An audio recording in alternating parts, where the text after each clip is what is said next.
Hello and welcome to our basic maths video course part 12, जिसमें आज का हमारा टॉपिक रहने वाला है मैथ के 10 ऐसे नियम जो आपकी मैथ को और आसान बनाएंगे।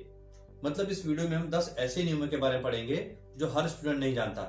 क्यों नहीं जानता? क्योंकि ये 10 ऐसे इंपॉर्टेंट नियम्स हैं जो आपको किसी भी क्लास के किसी भी सिलेबस में एक साथ कभी नहीं पढ़ाए जाते। ये केवल उन्हीं लोगों को पता होते हैं जिनका मैथ बहुत अच्छे से स्ट्रॉन्ग होता है। लेकिन आपको घबराने की जरूरत नहीं है। इस वीडियो के बाद आपका मैथ भी अच्छा हो जाएगा, क्योंकि इस वीडियो के बाद आप भी सारे नियमों को अच्छे से समझ जाएंगे।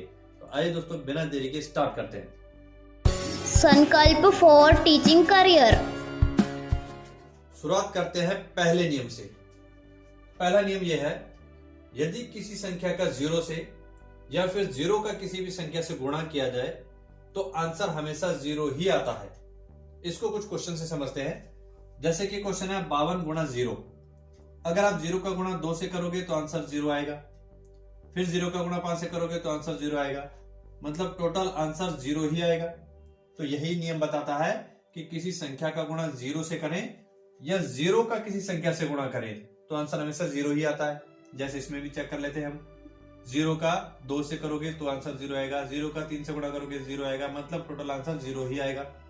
तो दोनों परिस्थितियों में हमने देखा कि संख्या का 0 से गुणा हो या 0 का किसी संख्या से गुणा हो तो आंसर सदैव 0 ही आता है। ये रूल आपको याद रखना है। अब ये कहां काम आएगा? जैसे आप कोई कैलकुलेशन कर रहे हो तो वहां पर किसी भी बड़ी संख्या का 0 से गुणा दिख जाए तो गुणा करने की जरूरत ही नहीं है, सीधा आंसर कर दो 0।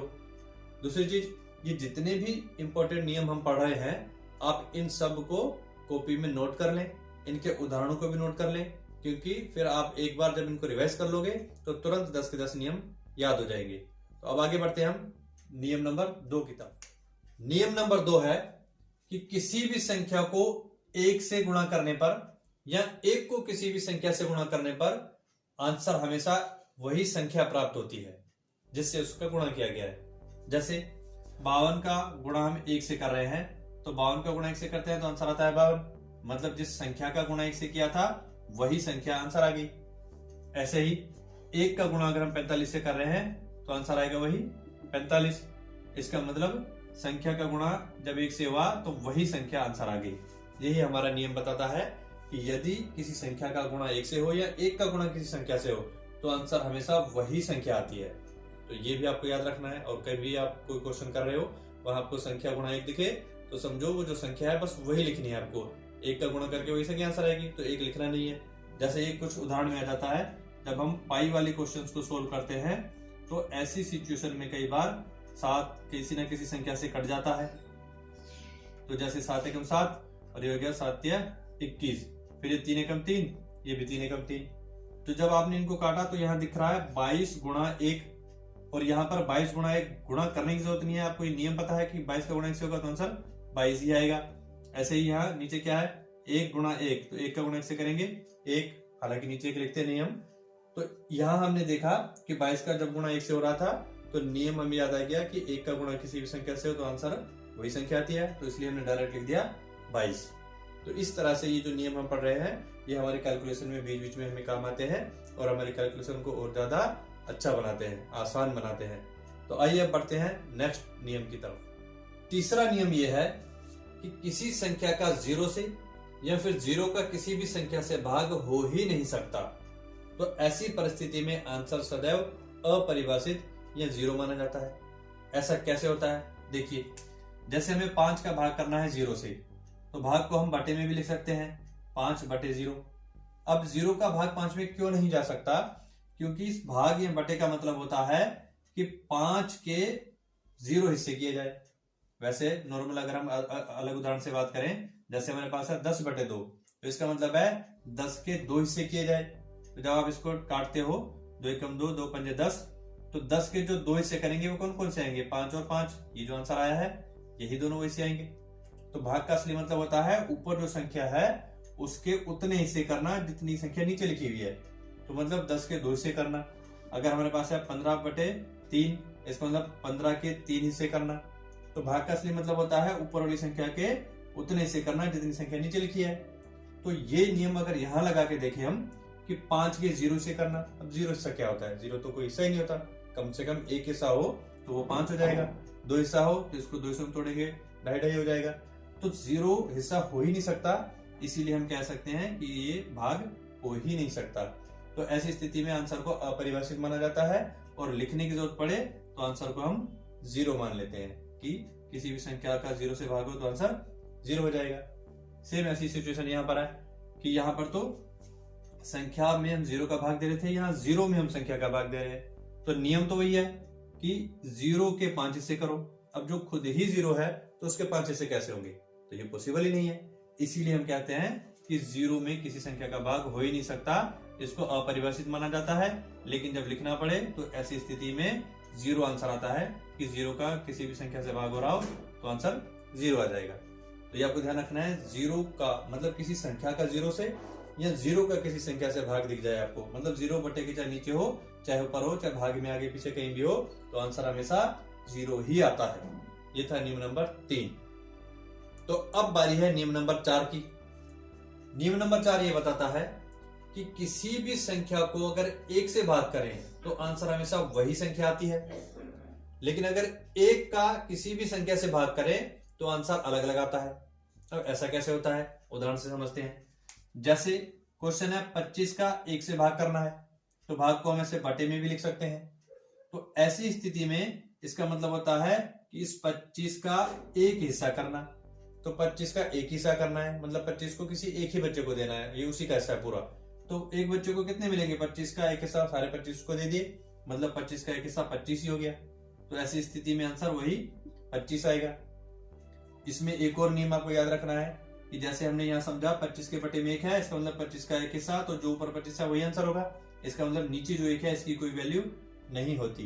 तो बटे के नीचे 1 हो तो उसको आप कभी भी छोड़ सकते हो, उसको नहीं लिखने की जरूरत है, क्योंकि 1 लिखो 25 बटे 1 लिखो या सिर्फ 25 लिखो, दोनों का मतलब सेम है। तो ये नियम का पहला हिस्सा है कि किसी संख्या में अगर 1 से भाग करें तो आंसर हमेशा वही संख्या आती है।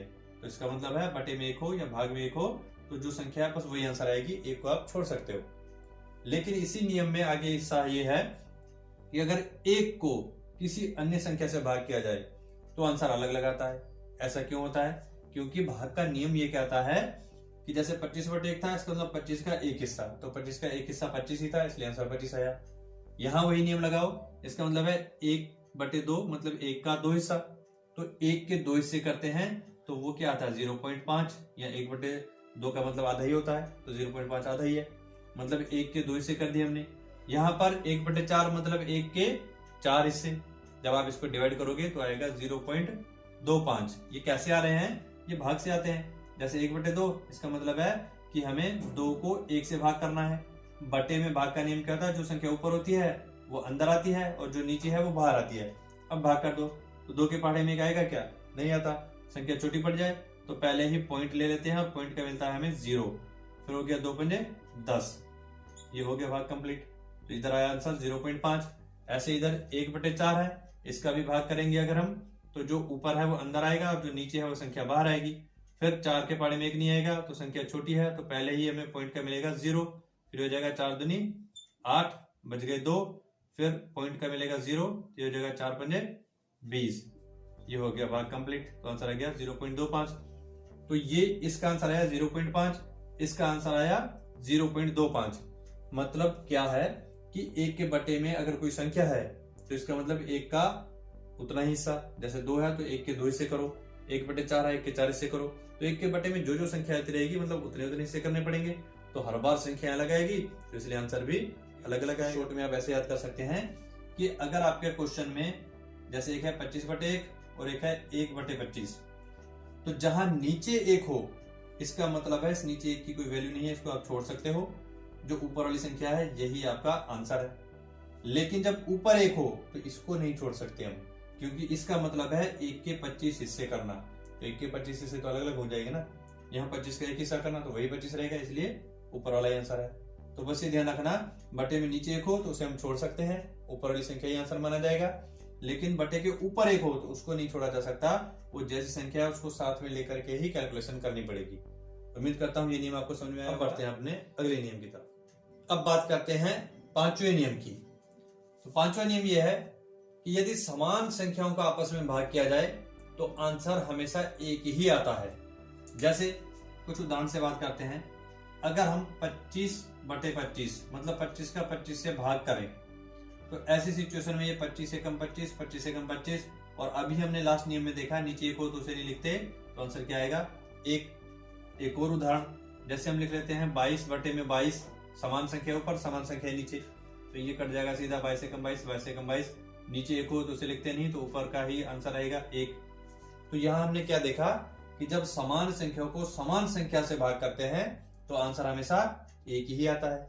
ऐसे ही इसमें भी समान संख्या को समान संख्या से भाग करते हैं तो आंसर हमेशा एक ही आता है। तो यही पांचों नियम है कि सेम संख्या आपस में भाग हो रही हो तो उनका आंसर हमेशा एक ही आता है। अब बढ़ते हैं अपने नेक्स्ट नियम की तरफ। अब है नियम नंबर 6 की बारी, और छठा नियम ये बताता है कि यदि भाग करते वक्त बीच में संख्या छोटी पड़ जाए तो पहले भागफल में 0 नोट करते हैं, उसके बाद अगला अंक मिला लेते हैं। अब ये चीज कैसे पॉसिबल है, एक उदाहरण से समझते हैं। जैसे हम एक भाग कर रहे हैं जिसमें हमें इस 2 का इस पूरी संख्या से भाग करना है, तो भाग का नियम क्या होता है कि 2 का पहाड़ा पढ़ो और ये जो पहला अंक है 4, ये 4 आए या उससे कम आए। भाग का ये नियम होता है 2 का पहाड़ा पढ़ना है कि 4 आए या उससे कम आए, मतलब पहला अंक आए या उससे कम आए। तो 2 का पहाड़ा कितनी बार पढ़ें, जितनी बार पढ़ेंगे वो यहाँ नोट करेंगे। तो 2 का पहाड़ा हम 2 बार पढ़ेंगे, 2 2 दूनी 4, ध्यान रखना 4 आए या उससे कम आए, तो 2 बार पढ़ने से 4 आ गया, हो गया काम हमारा। जब भी आंसर आ जाए 4 तो जितनी बार पढ़ा पढ़ा वो यहाँ लिखते हैं, और जो आंसर आया 2 दूनी 4 आया वो इसके नीचे लिख लेते हैं। अब इनको घटाते हैं तो 4 में से 4 गया 0। फिर नियम के मुताबिक अगला एक अंक ही हमें मिलता है। यहाँ आपको ध्यान देना है कि नियम के मुताबिक हम एक ही अंक नोट कर सकते हैं। कई बार स्मार्ट लोग क्या करते हैं कि अगर उनको दिख जाए कि 1 है और पहाड़ा 2 का है, 1 से तो काम नहीं चलेगा, तो वो शॉर्टकट एक साथ ही 10 उतार लेते हैं। ये आपको इस तरह से नहीं करना है, ये गलत हो जाएगा। यहाँ भाग का नियम ये कहता है कि आप डायरेक्ट 2 अंक नहीं उतार सकते, नियम के अनुसार एक बार में एक अंक ही मिलेगा। तो 1 इसके साथ मिलके क्या बन गया 0 1, मतलब 1 ही है। अब 2 का पहाड़ा पढ़ो कि 1 आए या उससे कम आए, तो क्या 2 के पहाड़े में 1 आ सकता है? नहीं आ सकता। क्यों? क्योंकि 1 जो है वो 2 से छोटा है, मतलब संख्या छोटी पड़ गई, संख्या इतनी छोटी पड़ गई कि पहाड़े में ही नहीं आ रही है। यही हमारा नियम है कि भाग करते वक्त अगर बीच में संख्या छोटी पड़ जाए तो पहले भागफल में यहाँ 0 नोट करते हैं, फिर अगला अंक लेते हैं। तो ये चीज जो आपको पता होनी चाहिए। अभी जैसे मैंने बताया कि 0 के बिना अगर आप लोग स्मार्ट बन के ऐसे ही 2 अंक उतार लेते हैं तो गलत हो जाएगा आंसर। अब नियम आपको याद रखना है कि संख्या छोटी पड़े तो पहले स्मार्ट बंद करके 0 लगाओ, फिर अगला अंक उतार लो। अब दोनों मिला करके आपका संख्या जो पहले छोटी थी बड़ी होगी, बन गया 10। तो अब वही नियम फॉलो करो, 2 का पहाड़ा पढ़ो कि 10 आए या उससे कम आए। तो 2 का पहाड़ा अगर 5 बार पढ़ते हैं तो 2 पंजे 10, ये आ गया, माइनस करेंगे 0। फिर नियम याद करो, नियम क्या कहता है, एक बार में आप एक ही अंक लोगे, और ऊपर से एक अंक 1 था आ गया, 0 0 1 का मतलब 1 होता है। फिर 2 का पहाड़ा पढ़ो कि 1 आए या उससे कम आए, 1 आ नहीं सकता, संख्या छोटी पड़ गई।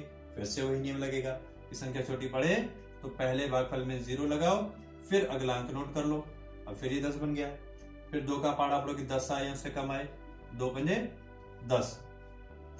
अब ये दोनों को हटाएंगे 0। फिर नियम के मुताबिक अगली एक संख्या मिलेगी 2।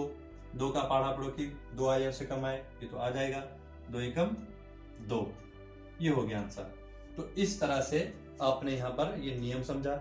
जो लोग इस नियम को समझते हैं उनके आंसर में यहाँ बीच में 2 बार 0 आ गए, लेकिन जो स्मार्ट लोग ये 0 नहीं समझते, इस नियम को नहीं जानते, उनके आंसर में 2, फिर ये 0 नहीं आता, 5 आता, फिर ये 5 आता, फिर 1 आता। तो देखो आंसर में दिन रात का अंतर हो गया ना। अगर आप नियम को नहीं समझते हो तो आपका आंसर बहुत कम आ रहा है, अगर आप नियम को समझते हो तो आपका आंसर ज्यादा आ रहा है। तो इसलिए ये नियम बहुत जरूरी होते हैं, क्योंकि इससे आंसर बिल्कुल ही गलत हो जाता है। तो ये था हमारा नियम नंबर 6।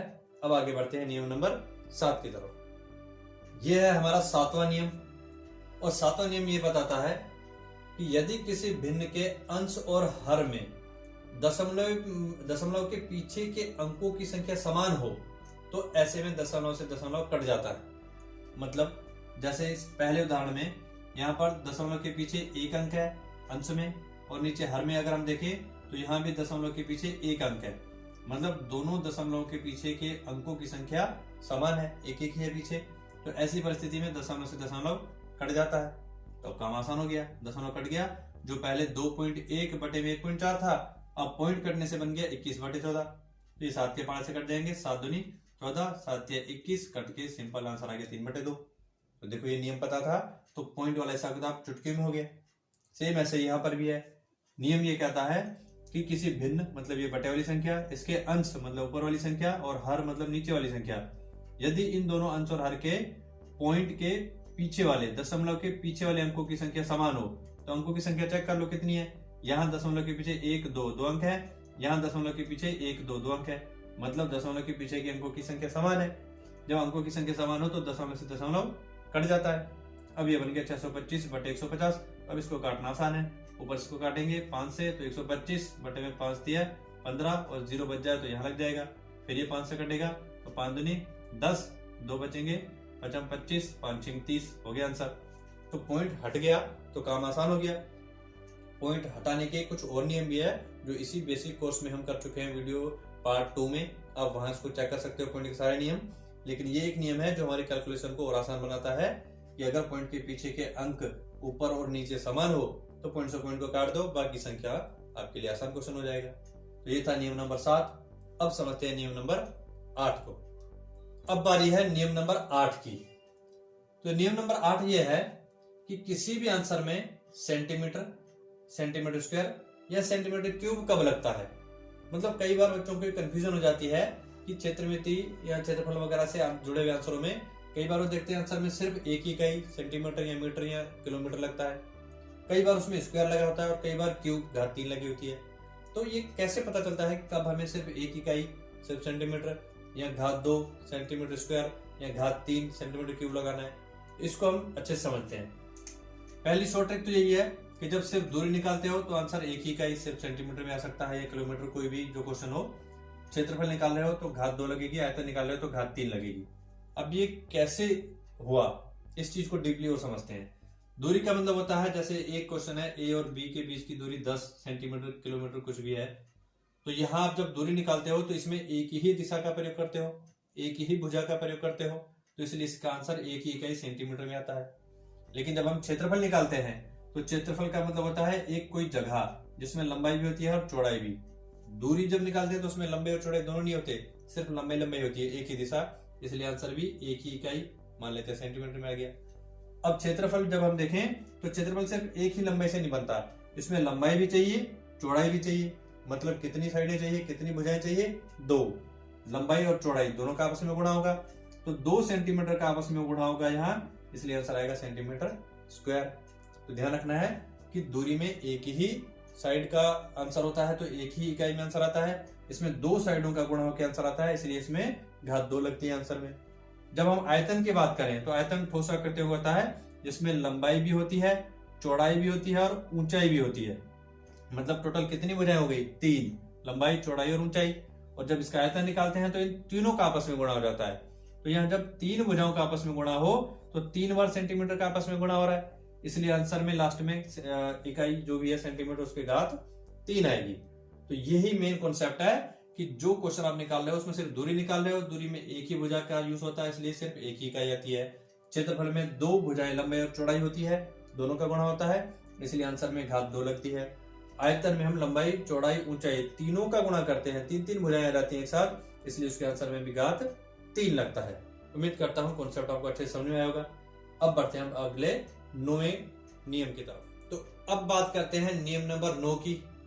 और नियम नंबर 9 की मेन हेडिंग यही है कि जोड़ घटा में प्लस माइनस के नियम। मतलब जोड़ घटा में प्लस माइनस के क्या नियम होते हैं। जैसे जब भी कोई दो संख्या है, मान लेते हैं क्वेश्चन आपका प्लस का 3 प्लस का 5, मतलब 2 प्लस वाली संख्या यहाँ आपके सामने आ गई। यहाँ -3 -5 दोनों माइनस वाली आ गई। यहाँ प्लस का 3 और माइनस का 5, एक प्लस एक माइनस की आ गई, और यहाँ एक माइनस और एक प्लस की संख्या आ गई।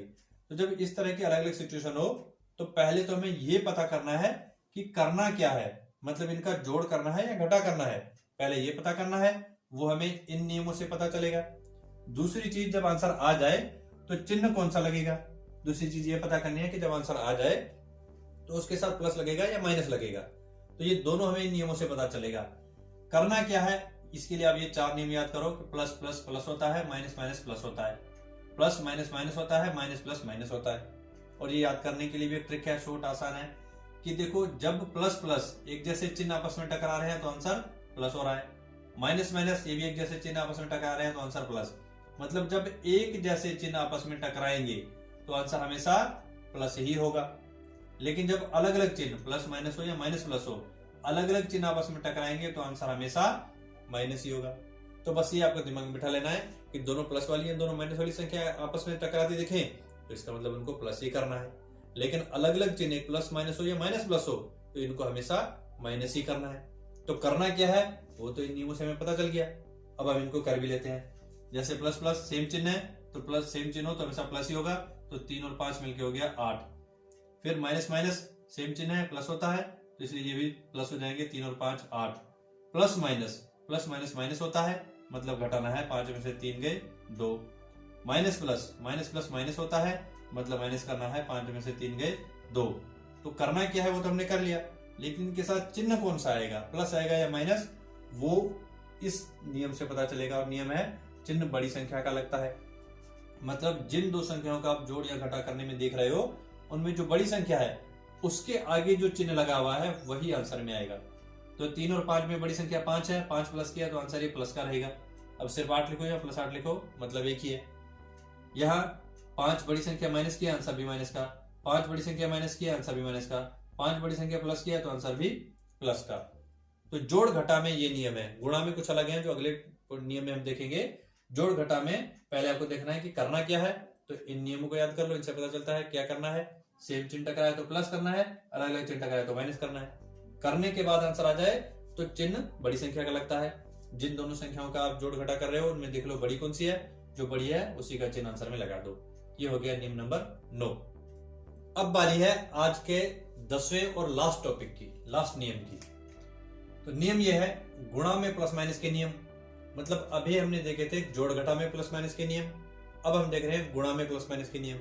तो समझनी वही दो चीजें हैं कि पहले तो गुणा के दो क्वेश्चन दिख जाए आपको, जैसे प्लस का 2 और प्लस का 5 आपस में गुणा हो रहे हैं, माइनस का 2 माइनस का 5 गुणा हो रहे हैं, एक प्लस वाली एक माइनस वाली संख्या गुणा हो रही है, एक माइनस वाली एक प्लस वाली संख्या गुणा हो रही है। उस क्वेश्चन में जो पहले हमने देखा उनमें बीच में गुणा नहीं था, सिर्फ प्लस माइनस ही आपस में टकरा रहे थे, इसलिए उनको प्लस माइनस के नियम कहते हैं। यहाँ प्लस माइनस वाली संख्याएं भी हैं लेकिन हो रही है गुणा, इसलिए इनको गुणा में प्लस माइनस के नियम कहते हैं। तो गुणा में भी वही दो चीजें हमें समझनी है कि ऐसे क्वेश्चन में करना क्या है और चिन्ह कौन सा लगेगा। तो गुणा वाले क्वेश्चन में करना क्या है इसको पहले देखो, संख्याओं का भी गुणा करना है और चिन्हों का भी। बस इसी नियम को रट लो कि जब गुणा में आपको प्लस माइनस की अलग अलग संख्याएं दिखे तो क्या करना है, संख्याओं का भी गुणा करना है।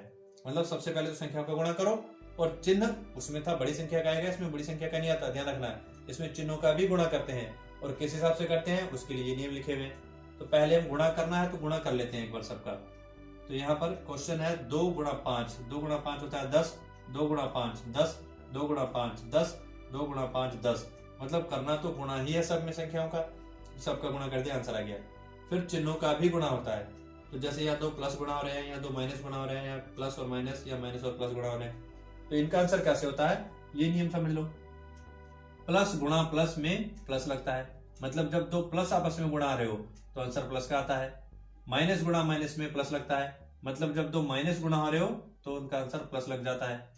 एक प्लस और गुणा माइनस, मतलब प्लस और गुणा माइनस हो तो आंसर में माइनस लग जाता है, और माइनस गुणा प्लस में माइनस लगता है।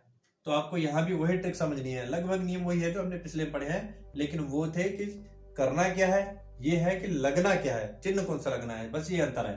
तो ट्रिक वही है कि जब सेम प्लस प्लस या माइनस माइनस आपस में गुणा हो तो आंसर हमेशा प्लस का आता है। मतलब प्लस प्लस या माइनस माइनस वाले संख्या आपस में गुणा हो तो उसमें चिन्ह प्लस का लगता है। लेकिन अलग अलग चिन्ह जैसे प्लस माइनस हो या माइनस प्लस वाली संख्याओं का आपस में गुणा हो तो ऐसे में आंसर हमेशा माइनस का लगता है। शॉर्ट में आपको ये ध्यान रखना है कि आप ऐसी संख्याओं का गुणा कर रहे हो जिनके चिन्ह अलग अलग है तो उनका आंसर माइनस में आएगा। अगर आप ऐसी संख्याओं का गुणा कर रहे हो जिनके दोनों के चिन्ह सेम है, या दोनों प्लस है या दोनों माइनस है, तो इसमें आंसर हमेशा प्लस का ही आता है।